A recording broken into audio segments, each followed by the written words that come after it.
Hey guys, I'm Angela and welcome back to Hobby Night. This week in Warhammer News, we're going to be looking at more Kill Team previews because they aren't done rolling those out and I'm super hyped for them. Plus, we're going to look at some new models and we're also going to touch base on the controversy around the GW's new policy for fan animations. So without further ado, let's go ahead and get to it.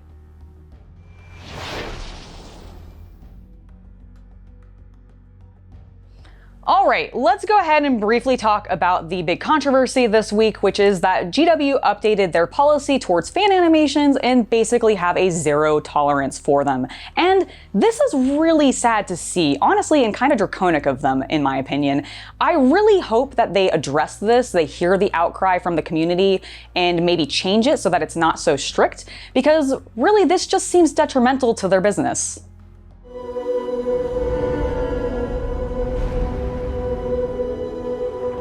When my people faced extinction, I was not there to stop it. Our civilization brought to ruin by the end of empires. Even now, destruction swallows the memory of my children. I will shy from war no longer. Your kind will not defile them again. Roused from your exile at last, brother. You look old. Kragnos has returned. The time for mourning is over. As Sigmar's kin were reborn, so shall the Dracothion rise again.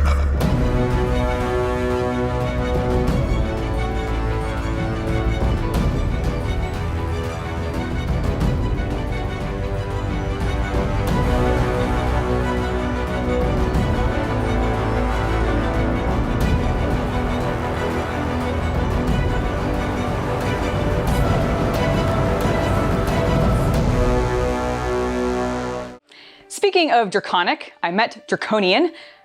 I can get that right eventually sometimes. I'll learn words one day. But we do have some dragons to actually talk about because GW revealed 2 new models for Age of Sigmar, and we've got Krondys, the son of Dracothion, and I had this correct, Karazai, which is the big red dragon. So we've got our blue dragon, we've got our red dragon. I'm actually not super thrilled with these. As far as dragons go, they're honestly a little dull to me. Dragons are one of the miniatures that outside of Games Workshop I have seen plenty of because, let's face it, role-playing games like Dungeons & Dragons popularize them a lot, and these ones just don't really do it for me. Let me know what you think of them down below. I think for me, it's the snouts. There's just something weird about their snouts and I don't really like it.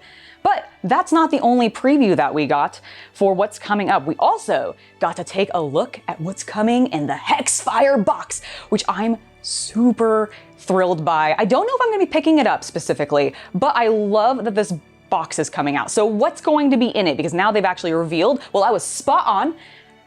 Crow and the Infernal Master, almost blanked on his name, are in fact going to be the HQ characters that you get in the box. And then for the Grey Knights, you're also going to get 2 5-man squads of normal Grey Knights, which are multi-part and can be made into a variety of different things, including Purifiers to run with Crow, but you can also make a Strike Squad, other types of things as well. Then you also are getting a Nemesis Dreadnought in there, Dread Knight, not Dreadnought, a Nemesis Dread Knight, which is really cool. It also, I believe, can be worn by the Grandmaster, so you can actually build that out of this kit as well. So it sounds like they're just taking those standard kits that they've already sold and kind of putting them into this box, which honestly, I'm fine with. I have no problem with them doing that.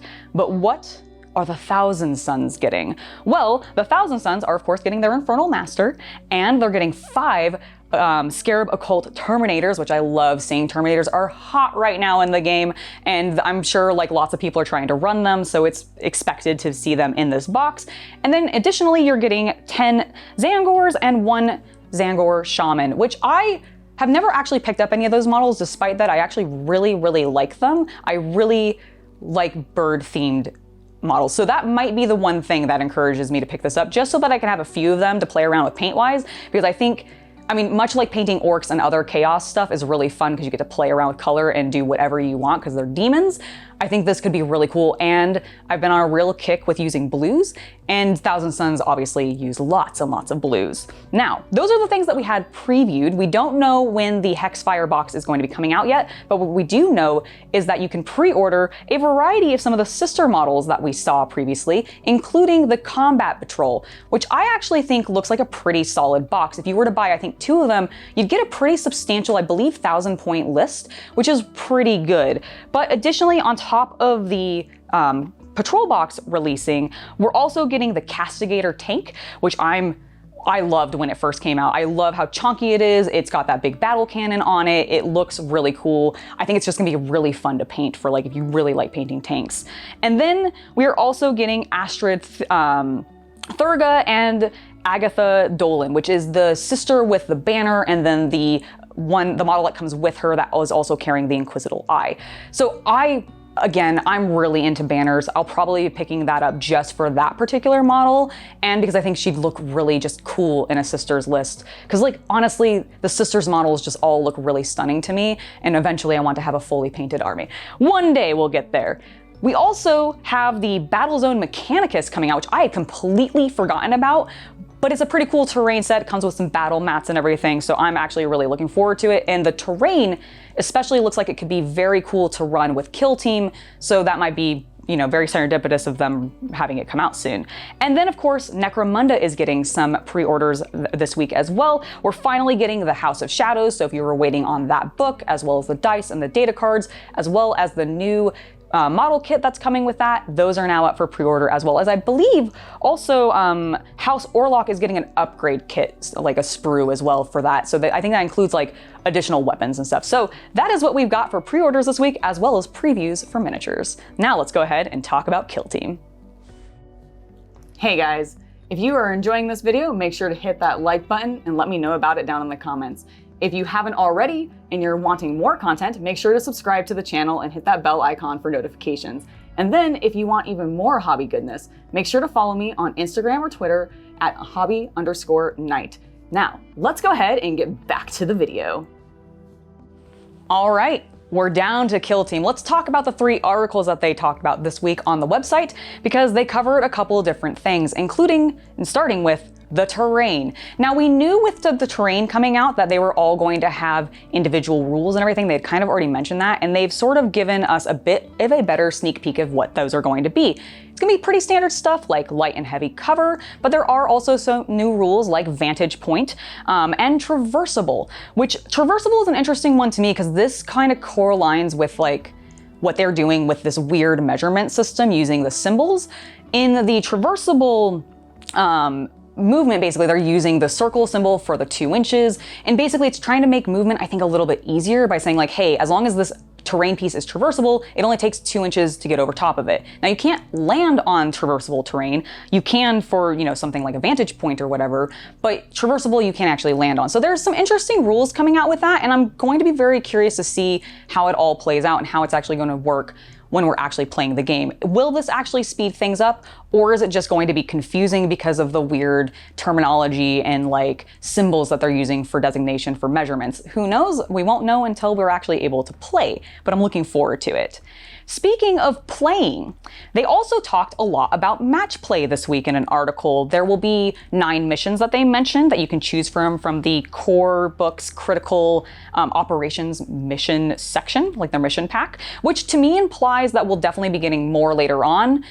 Probably in the book style mission pack things that they like to produce, or potentially as a deck of cards, who knows, but I assume we'll be getting more. One of the ones that they focused on was Consecrate Ground. A model basically can perform this action within 2 inches of an unmarked objective, and until the start of the next turn, that objective is marked and the model gets +1 APL, defense, and melee attack, which is pretty cool. Honestly, with this article, the biggest thing that I took away from it was that the language and phrasing on some of these new rules is redundant and slightly confusing because they're basically using words, and I did not write it down apparently. So I pulled it up because I couldn't remember what it was. It's called Turning Point. So I'm just gonna read this one called Challenge for you real quick. And basically it reads, reveal this tack op in the target reveal step of the first turning point. Select 1 enemy operative and 1 friendly operative. So the main thing is that first part of the reveals, the tack op and the target reveal stage during the first turning point. Why does it have to be called a turning point and not just called end of turn? Because like in the article, they literally go end of turn, also known as a turning point.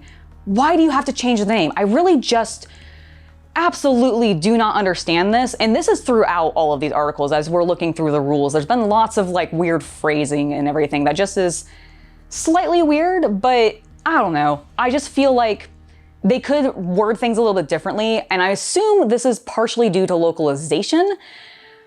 It's just annoying, and I hope I get used to it very quickly because I really want to play this game. So that's a little bit about the missions, but they talked more about the matched play, and the thing that I thought was a lot more interesting was how you're building your list now. And this is probably one of the things that has me the most excited to possibly be looking at this game really seriously, because what you're doing now is you are creating a roster of 20 operatives. Then you are picking your mission. Then you are actually choosing who is running in your fire teams from those 20 operatives, meaning that you and your opponent both get to know what each other are, what factions are being run, and you know what your mission is already, which means you can choose appropriate people to run actually in your fire teams, which I think is fantastic because in my understanding with tournaments and everything, like when you're going to like a 40K tournament or even an Age of Sigmar tournament, when you submit a list to them, that's it. That's all you get to do. And you don't really get flexibility of being able to, say, swap out a unit or something like that because of reserves. And by reserves, what I mean is like having them on standby of like, this isn't my main list, but this is extra in case I need to swap something out because of what you're running against.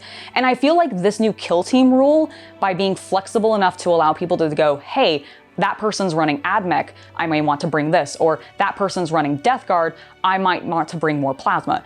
I don't know, it's just really cool to me, and I love the fact that there's this point in the mission setup before you play when you get to make your list really quickly out of your 20-man roster and actually get that going. I just think it's really rad.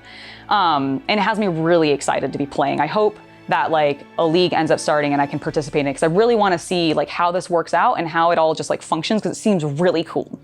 So that's building your list. They also talked a little bit about tac ops, which is what they're calling secondary objectives. And again, we already have the term secondary objectives. Why do you have to call it tac ops and do something, different? These all seem pretty standard.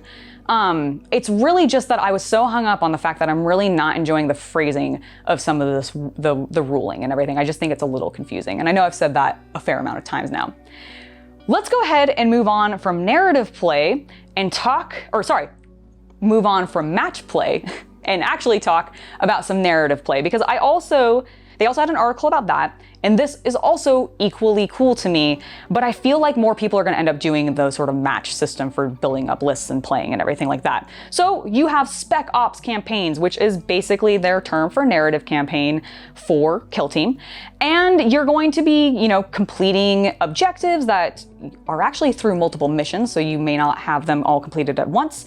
You'll gain experience and you can upgrade your heroes from 0 to hero to steal a line from Hercules. And I actually think that's really cool. I love the narrative stuff. I love being able to take a character from this is a fresh-faced recruit. I've got my Krieg boy and he's right out of training. He's thrown into the trenches and let's see how far we can get him. Can we get him to Commissar? I have no idea, but I'm definitely gonna try. And I think that's really neat. The other interesting thing, and they didn't go a huge amount into it, but not only are you going to be building up your rosters, but you're also going to have a base of operations for narrative play. And this, I believe, will also be upgradable in the same way that your operatives are, which sounds really cool. This is just going to be tracked on your the narrative data slate and everything. So I don't know fully what they are going to have this do or how things are going to upgrade, but it's an interesting concept and I want to see how it fully works. And then they also talked a little bit about casualty tests, because in narrative play, your boys don't necessarily go down if they get taken out of action in the mission. They instead can roll a casualty test, and on a 2+, they survive and are fine, and they fully recover. But if they get a 1, that's when you start getting scars and stuff starts happening to them, and it can really change the narrative of your game, and I absolutely adore that. So I'm really looking forward to this. Let me know how you guys are feeling about Kill Team below. All right, that has been it for this week in Warhammer news. Tell me your thoughts about the miniatures that we've got previewed, about the kill team rules, and of course, let me know what your feelings are about the fan animations. I know I am particularly upset about them, and I hope that these policies change soon. But before we move on, I do want to give a huge thank you to my patrons for allowing us to create content like this for you guys. They're all here. Thank you guys so much. You're awesome. Now, I've been Angela. You've been watching Hobby Night. And I will see you guys next week for another hobby episode and more news. Bye!